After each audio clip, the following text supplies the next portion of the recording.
തോന്നുമ്പോഴൊക്കെ ഇതുപോലെ സ്വർണം കൊണ്ടുപോകാൻ ഇത് നിന്റെ അച്ചു വീട്ടുകാരുന്ന സ്ത്രീധനമാണോ അവിടെ?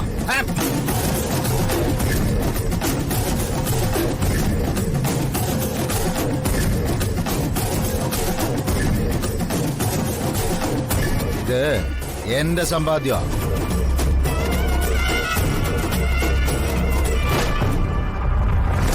ആ പിഴച്ചവൾക്ക് കൊണ്ടുപോയി കൊടുക്കാനുള്ളതല്ല. അച്ഛാ മിണ്ടിപ്പോരുത്.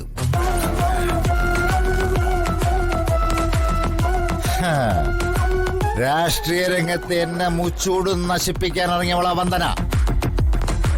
കണി കാണാൻ കൊള്ളാത്തവളെ നിന്റെ ജീവിതത്തിൽ നിന്ന് പറിച്ചെറിഞ്ഞിരിക്കണം.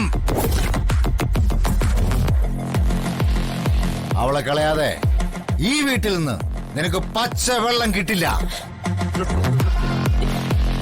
നമ്മുടെ കുഞ്ഞിനെ എവിടെയെങ്കിലും പോയി ജീവിക്കാൻ അനുവദിക്ക. അവന്റെ അന്നം മുട്ടിക്കരുത്. ഇല്ലടി, ചെന്ന് കയറുന്നിടം മുടിക്കുന്ന പിഴച്ചവളാ വന്ദന.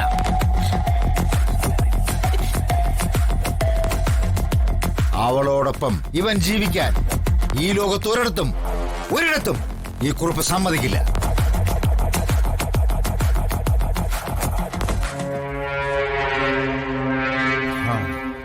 ഇറങ്ങടാ പുറത്ത്. മേലിൽ നിന്നെവിടെ കണ്ടുപോകരുത്. വേണ്ട, നമ്മുടെ കുഞ്ഞിനെ വീട് വിലക്കരുത്. വേണ്ട, ഞാൻ പൊയ്ക്കോളാം.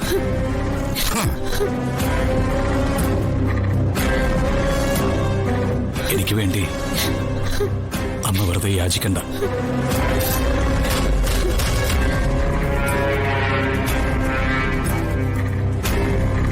ആരുടെയും തല്ല് വാങ്ങി കൂട്ടണ്ട.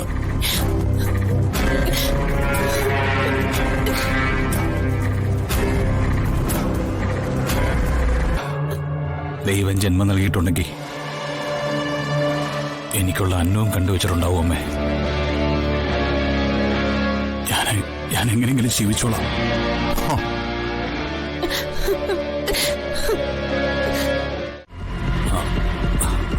വിക്രം അന്നെ രക്ഷപ്പെടുത്തിയതിന് ഒരു നന്ദി പോലും പറയാൻ പറ്റിയില്ല.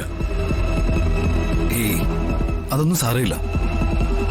അന്നേറ്റ കത്തിക്കുത്തിനേക്കാൾ മൂർച്ചയുള്ള എന്തോ ജഗന്റെ മനസ്സിൽ തെറിച്ചു കയറിയിട്ടുണ്ടല്ലോ. വിക്രം ഇപ്പോൾ ഒരു കൗൺസിലറെ പോലെ സംസാരിക്കുന്നു, മനഃശാസ്ത്രം പഠിച്ച പോലെ.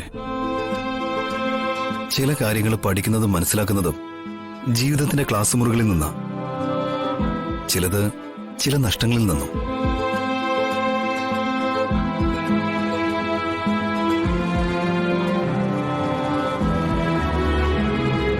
ഒരർത്ഥത്തിൽ ജഗൻ ഭാഗ്യവാനാ. ജഗനെ മനസ്സിലാക്കുന്ന ഒരു ഭാര്യ കൂട്ടിനില്ലേ. വന്ദന നല്ല പെണ്ണ. വന്ദനയ്ക്ക് സോൾവ് ചെയ്യാൻ പറ്റാത്ത എന്ത് പ്രശ്നമാണ് ജഗനെ അലട്ടുന്നത്?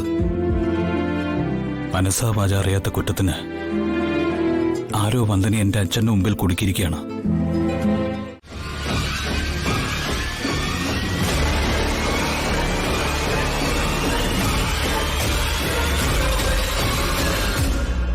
ഗോപു, ഇങ്ങ് വന്നേ.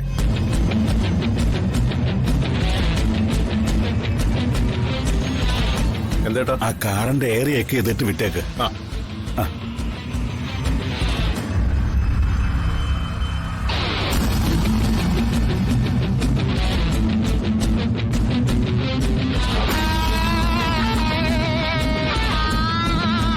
എല്ലാം ഓക്കെയാണ് മാഡം. എത്രയായി? മാധവേട്ടാ, ഇവിടെ എത്രയാ? ഒന്നും വേണ്ട, അതിനുവേണ്ടി പണിയൊന്നും ഇല്ലായിരുന്നു.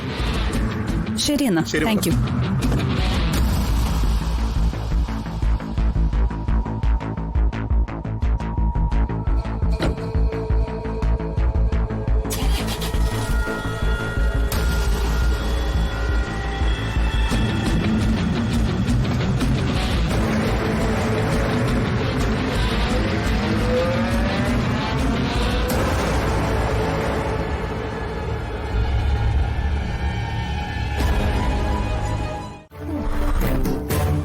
എന്തൊരു ചൂടാ ഇവിടെ. വന്ദനെ, നിനക്ക് ചൂടെടുക്കുന്നില്ലേ? ഇല്ല ചേച്ചി, ചിലപ്പോ ഉള്ളു പൊള്ളിയിരിക്കുന്നതുകൊണ്ടായിരിക്കും. അതെന്താടി അങ്ങനൊരു പറച്ചില്? അച്ഛനും അമ്മയും കാണാതായതില് എനിക്കുണ്ട് വിഷമം. ഓ, എന്റെ മോക്ക് ഇവിടെ നിന്ന് പഠിക്കാൻ യാതൊരു സൗകര്യവും ഇല്ല. മാത്രമല്ല ഭയങ്കര ചൂടും. അതുകൊണ്ട് പറഞ്ഞതേ ഉള്ളൂ. എന്തായാലും മൊത്തം ചെലവ് തന്നെ. നിനക്കൊരു ഏസ് വാങ്ങിച്ചു വയ്ക്കാൻ പാടില്ലായിരുന്നോ?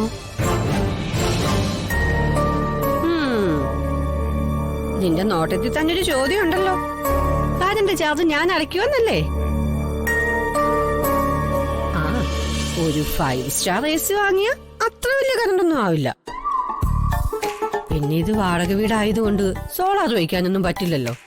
അല്ലെങ്കിലേ സതീഷ് ചേട്ടനോട് പറഞ്ഞിട്ട് ഞാൻ ഇവിടെ സോളാർ സെറ്റ് ഫിറ്റ് ചെയ്യിപ്പിക്കുമായിരുന്നു. എങ്കി ചേച്ചി സതീഷ് ചേട്ടനോട് ഒരു AC ഫിറ്റ് ചെയ്തിട്ട് കറണ്ട് ചാർജ് കൂടി അങ്ങ് അടയ്ക്കാൻ പറ. വേണ്ട, ദരിദ്രനായ മാധവൻ നായരുടെ കൊച്ചുമോളായിട്ട് പിറന്നതുകൊണ്ടേ അവള് ഉയർത്തും കഴിഞ്ഞും പഠിക്കട്ടെ. ഈ ചൂടത്ത് വന്ന് കയറി എന്റെ കൊച്ചിന്റെ നേരം തന്നെ പോയി. എന്നെ പോലെ നല്ല ചൊവ്വാഴ് പഴുതിന്റെ നേരമായിരുന്നു കൊച്ചിന്. ശരിയാ ചേച്ചി, എനിക്ക് തോന്നുന്നതേ അങ്ങനെയാണെങ്കിൽ നിങ്ങൾ മടങ്ങി പോകുന്നതാ നല്ലത്. ചേച്ചിയുടെ നിറവും പോവില്ലല്ലോ. അല്ല വന്ദനെ, ഞാൻ എന്റെ മോളുടെ കാര്യം മാത്രമല്ല പറഞ്ഞത്. നമ്മുടെ ദിയമോളില്ലേ, അവളുടെ കാര്യം കൂടെ ചേർത്താ. വായില് സ്വർണ്ണക്കലന്തിയായിട്ട് ജനിച്ച കുഞ്ഞാ. ഇപ്പൊ ഒരുമാതിരി ദാരിദ്ര്യം പിടിച്ച പട്ടിണി കൊലത്തെ പോലുണ്ട്. അതെ, ദിയമോളെ കോടീശ്വരനായ രാജീവ് മേനോന്റെ മോളാന്നുള്ള കാര്യം നീ മറക്കരുത്. എടി, കുഞ്ഞിനെ ഇങ്ങനെ പീഡിപ്പിക്കാൻ പാടില്ല.